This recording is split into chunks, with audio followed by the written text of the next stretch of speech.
دايمًا بقى كده أي شكارة عندي لمّا بتخلص بافضّيها كويس، وبعد كده باركنها لإني عارفة إن أنا أكيد هاطلّع منها أفكار حلوة جدًا أستفاد بيها بعد كده. الفيديو النهارده هنشوف فيه كذا فكرة كلّها أفكار جديدة ما اتعملتش خالص قبل كده، وكلّها كمان تنفيذها هيكون سهل أوي. حطّوا بقى كده لايك جميل زيكم، تعالوا بقى نشوف الأفكار بتاعة النهارده. هاجيب هنا بقى الشكارة بتاعتي وهابتدي كده إن أنا أشيل منها أي زيادة أنا مش محتاجاها خالص، زي ما إحنا شايفين مع بعض هابتدي إن أنا أشيل منها كمان الجزء ده لإن برضه مش محتاجاه. وبعد كده بقى هنا ممكن على فكرة إن أنا أستخدم إبرة وخيط أو حتى كمان مسدس الشمع ما فيش مشكلة خالص، هابتدي طبعًا إن أنا أستخدمه بمنتهى السهولة وكمان هيكون حلو جدًا وكمان هيمسك معايا طبعًا حلو أوي. هنا بقى الجزء بتاع الشكارة بتاعتي طبعًا مفتوح، فهابتدي إن أنا أقفله بالشكل ده، وأي مكان باحط عليه شمع أكيد طبعًا بامشي عليه كويس جدًا كده بصوابعي أو حتى كمان بالمقص اللي معايا، علشان أضمن إن هو يكون ماسك معانا أوي. قفلت هنا بقى ناحية وهاروح بقى دلوقتي الناحية التانية وبرضه نفس الفكرة، هابتدي إن أنا أمشي عليها برضه بنفس الطريقة. وكده خلاص قفلنا بقى الجزء بتاعنا والدنيا كلها تمام لحد هنا. هاجي هنا بقى من النص وزي ما احنا شايفين مع بعض هبتدي بقى ان انا افتح فتحة بسيطة جدا وادخل بقى المقص بتاعي زي ما احنا شايفين مع بعض بالشكل ده، وهقص بس الجزء اللي هيكون فوق. بعد كده هبتدي بقى ان انا اجيب المسدس بتاعي وهبتدي بس ان انا اقفل بقى الجزء ده، فهتحسوا بقى كده ان هي عملت زي جيبين، واحد فوق وكمان برضو طبعا واحد تحت. طيب بعد ما خلاص بقى قفلناها والدنيا كلها تمام، هنا بقى هابتدي بس إن أنا أقطع جزء صغير جدًا تقريبًا كده سنتي أو سنتي ونُص مش أكتر من كده، زي ما إحنا شايفين بالشكل ده، وبعد كده هابتدي برضه إن أنا أطلع فوق، وبرضه نفس الفكرة برضه هابتدي إن أنا أقطع طبعًا نفس القطعة اللي إحنا عملناها تحت. لو احتاجنا بقى إن إحنا نقفّل أي حاجة كمان طبعًا ممكن نقفّلها، هنا حبيت برضه إن أنا أقفّل الجزء ده بالشمع بتاعي علشان طبعًا تكون برضه مضبوطة أكتر وأكتر، وده هيكون شكلها، جزء مفتوح طبعًا من فوق وكمان برضه جزء مفتوح من تحت. أي بقى قماش عندِك استخدميه، عندي هنا طبعًا كان بنطلون جينز قديم هابتدي بس إن أنا آخد منه قطعة بسيطة جدًا زي ما إحنا شايفين، وهابتدي بقى أول حاجة إن أنا أحط الشمع بتاعي زي ما إحنا شايفين برضه بالطريقة دي من ناحية فوق، وبعد كده بقى هابتدي إن أنا أشيل أي زيادات عندي، وعلشان بقى الدنيا تكون سهلة جدًا، جدًا عندنا وبسيطة أوي، فهابتدي إن أنا هاعملها على طبعًا أجزاء. أول حاجة هابتدي إن أنا أثبت الجزء اللي فوق، وبعد كده نجيب المقص بتاعنا ونشيل طبعًا أي زيادة عندنا. كده على فكرة هتطلع معانا مضبوطة أكتر وأكتر. كده خلاص شِلت كل الزيادة اللي عندي بالشكل ده، وبعد كده هابتدي برضه إن أنا أحط شمع، وبرضه هابتدي إن أنا أثبِّت الجزء التاني طبعًا من القماشة اللي معايا، وطبعًا ممكن جدًا نستخدم أي قماش متوفر.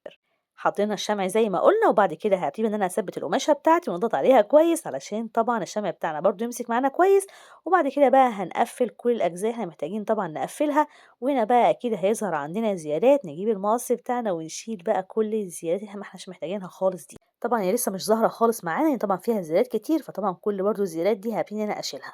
نقلبها بس كده ناحية ورا علشان كل الزيادات دي أبتدي طبعًا إن أنا أشيلها بمنتهى السهولة، وبعد كده نجيب المسدس بتاعنا بقى وأبتدي طبعًا إن أنا أمشي عليها كلها.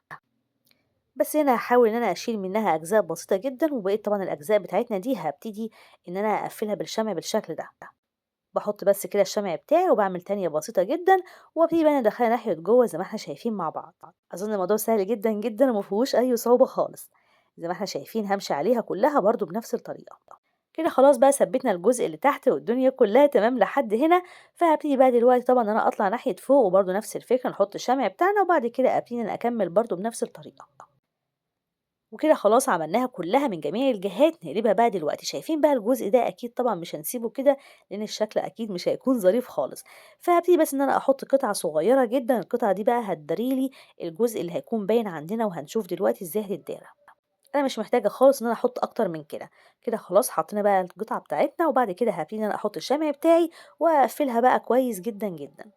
وزي بقى ما عملنا تحت أكيد برضه هابتدي إن أنا أعمل فوق، ونفس الفكرة برضه نحط الشمع بتاعنا، وبعد كده قطعة قماشة كده بسيطة، وابتدي برضه إن أنا أثبتها برضه بنفس الطريقة. فكده بقى ما فيش أي حاجة خالص هتبان عندنا، زي ما إحنا شايفين كده خلاص ثبتنا واحدة فوق وكمان برضه واحدة تحت. هنا كمان في زيادة أبتدي بقى دلوقتي إن أنا أدخلها برضه ناحية ورا بالشكل ده.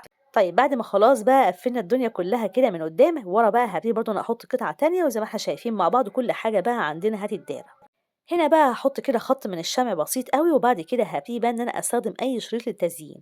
حبيت بقى إن أنا أستخدم الشريط ده هيديني شكل حلو أوي، وزي ما إحنا شايفين مع بعض طبعًا الألوان دي كلها بتكون لايقة جدًا على أي جنس بنستخدمه. حطيت بس كده جزء بسيط من الشريط فوق وكمان برضه تحت، وبعد كده بقى هابتدي أنا أقفل طبعًا جميع الجهات. ممكن بقى نستخدم ستان أو حتى كمان كده أي تُل أو أي حاجة طبعًا عندنا متوفرة ممكن طبعًا نستخدمها. هي الفكرة كلها إن إحنا بنديها شكل أحلى، وكمان برضه بنحددها عشان تظهر معانا أكتر وأكتر. رُحنا برضه الناحية التانية وبرضه بنفس الطريقة نحط طبعًا الشمع بتاعنا، وبعد كده أستخدم برضه نفس الشريط اللي إحنا استخدمناه. شِلنا بقى هنا الزيادات بتاعتنا. طيب شايفين بقى الجزء ده أنا حسيت برضه إن أنا لازم إن أنا أحط فيه أي حاجة علشان برضه أداريها، أو عشان بقى تظهر معانا بصورة أحلى.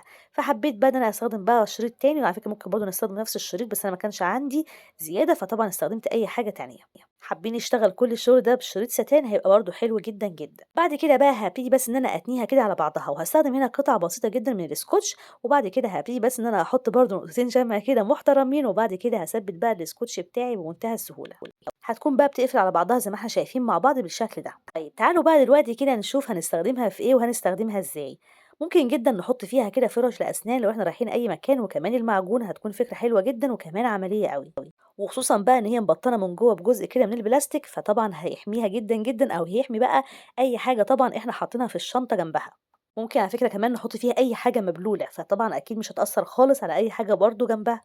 وأهم حاجة بقى عندنا إن هي مش هتاخد مكان خالص، لإن طبعًا بتقفل على بعضها، فأكيد طبعًا مش هتاخد أي مكان. ودي كانت أول فكرة عندنا النهارده، حطوا بقى كده لايك جميل لأول فكرة. وتعالوا بينا بقى دلوقتي نروح لتاني فكرة عندنا النهارده. وتاني بقى فكرة عندي النهارده هاستخدم فيها برضه كده جزء من شكارة قديمة كانت عندي. زي ما إحنا شايفين مع بعض هابتدي بس كده إن أنا آخد جزء صغير جدًا من الشكارة، والجزء ده هو اللي هيكون طبعًا تحت. احتاجنا بقى نسويه أكتر وأكتر ما فيش مشكلة خالص، نمشي عليه كده بالمقص. ما احتاجناش يبقى حلو أوي. زي ما إحنا شايفين هنحط هنا بقى الشمع بتاعي كده في جميع الأجزاء بتاعة الشكارة اللي معايا.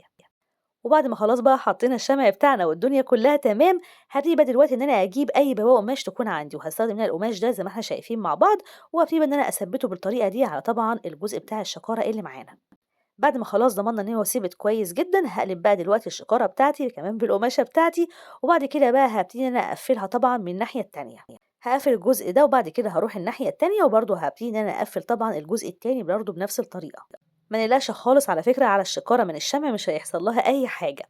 زي ما إحنا شايفين كده خلاص قفّلنا ناحيتين، هابتدي بقى دلوقتي إن أنا أحط برضه الشمع بتاعي برضه، وهابتدي بقى إن أنا أقفّل طبعًا الجزء الأخير ده.